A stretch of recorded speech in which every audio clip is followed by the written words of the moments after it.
Hello and welcome to the Grand Line Review, your source for everything One Piece. Now today is a monumental moment in the history of the series because I am proud to say that after a hiatus of, well, over a decade, the One Piece anime is officially back in action. That's right, we have a review of episode 892, The Land of Wano, to the samurai country where cherry blossoms flutter. And I have to say, I am pretty damn blown away. Yes, all of the trailers were promising huge changes to the anime and they looked great and all, but I really needed to watch this with my own eyes to believe it. And the new aesthetic is simply stunning. The character models are 100% on point, so much so that I actually feel like these are the characters that we see in the manga. For far too long, there has been a huge disparity between how characters are presented through Oda's art and the sort of shambled bastardizations that they come across as in the anime. But throughout this episode, everyone just looked exactly as they should. And even that is enough to spark tears of joy from me. But we certainly did not stop there, because that doesn't even take into account the wonderful line art, the colors, and the extra attention to lighting that has really brought Wano to life in a way that I can confidently say no other portion of the anime series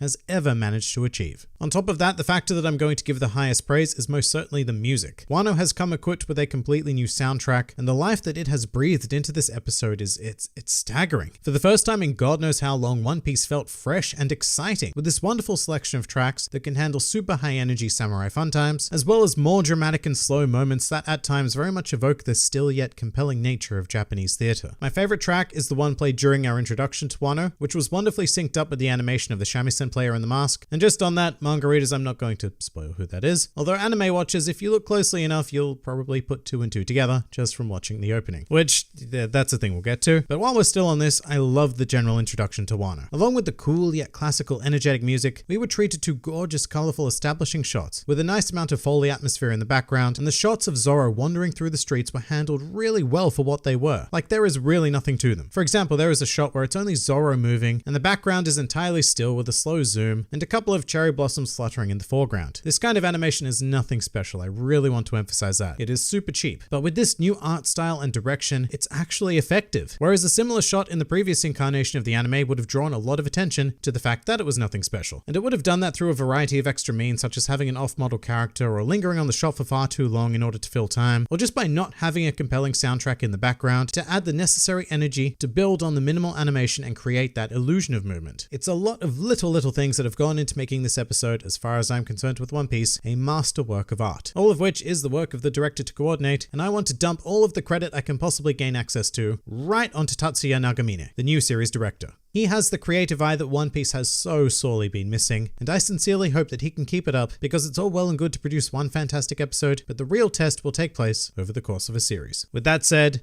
amazing start. But look, as much as I love what's happening in the episode, I do also recognize that there are many issues that have carried over into what I guess I'll now start referring to as the Wano era. But for example, there is still a bit of odd pacing. In this episode, I noticed it a lot when we were doing the whole Usopp Toad Oil thing. Usopp would say a line, perform an action, and then there'd be this awkward pause for a second or so before he said something and or moved again. And there were little things like that scattered here and there. Like it also happened with Frankie talking to Minatomo, where he'd say a line, pause, and then say something else. But I will say that it is much more forgivable because the art style is now something that my eyes actually want to look at. So taking our time, especially in the early stages in the introduction to Wano, is not necessarily a bad way to extend things in my opinion. And you know what? The ever-feared F word comes up in this initial episode as well. That F word, of course, being filler. And it's pretty amazing. For how enjoyable this episode was, there is actually a shocking amount of filler, which was almost everything featuring Zoro. For some perspective, in the manga, we immediately find him in front of the magistrate about to commit seppuku, but in this episode, we spent a great deal of time going on this journey of events that brought him there in the first place. However, this was filler in what I consider to be its highest form, because it did not take anything away from the experience of the episode. Generally, when I criticize filler, it's because it adds nothing, and more often than not, it's intended to add nothing, because it's not allowed to develop the story, and its whole purpose is just to artificially extend things. For money. But the events of this episode absolutely get away with it because it isn't made just with the idea of extending the runtime, but actually expanding the world in the process. And it does this through a couple of things. Firstly, through the expansion of the magistrate character. It's cool to see him actually conducting his evil deeds and then clocking Zoro being caught. And then when we finally get to the main event, we've had this simple but solid character arc that has been formed, and it makes it all the more satisfying to see him cut down. And secondly, this whole section expands the world through the very simple decision to have these filler events take place at night, which shows us Wano in quite literally literally a different light, which manages to keep things fresh and visually intriguing, rather than trying to play out this sort of filler scene with the same lighting that the rest of the episode invokes, which is what these sort of attempts would usually consist of previously. Once again, it's about those small decisions. On paper, there is not a hell of a big difference in deciding to insert a filler scene about Zoro's encounter with the Magistrate versus any other implied filler we've seen in the anime that I have endlessly criticized. But this episode has made it very, very clear to me that it's all about how it's implemented. And this filler was not merely acceptable, but also enjoyable. And now I admit a fair chunk of that may also have to do with the fact that we are following Zoro, a character who I haven't seen animated in such an absurdly long time. And that goes for the rest of the reintroduced Straw Hats as well. I was surprised at how much I'd missed their voices and how my mind just sprang to life when I heard Frankie and Usopp in particular. Their voices were such a welcome reintroduction into my life. And even though they've been back in the manga for a long while now, I have missed this full experience of seeing and hearing them. And I think the anime should 100% take advantage of that while it has the chance, because these characters won't be exciting just by the fact that we're seeing them forever. So go ahead and bring on that implied filler, which I suspect is the strategy going forward, because the adaptation rate of chapters to episodes simply cannot change to increase the pacing of the overall story unless One Piece becomes seasonal. However, after this showing, I am more than willing to give our new filler strategy a chance. I just really hope that it holds up. My biggest fear is that eventually they may run out of creative ways to insert this sort of stuff and revert back to the kind of lazy filler that we had before, because Wano is going to be a mega arc, possibly longer than even Dressrosa, and that's going to come with some serious fatigue no matter how good the story and art is, and even more so if it needs to be artificially extended every week, but still I am optimistic at this stage. Next, we also need to discuss the new opening, and first of all, I am so sorry, anime only fans, because once again the opening has spoiled probably every major event for the next god knows how many episodes. I'm not going to dwell on what all of these events are in case you've not noticed them, or actually there's also some people out there who have told me that they never watch the openings for exactly this reason, but there is one huge thing I cannot ignore. So if you don't watch the opening, just skip to this time because I'm very briefly going to get into what was shown in it, which you would most certainly consider a spoiler. So here we go.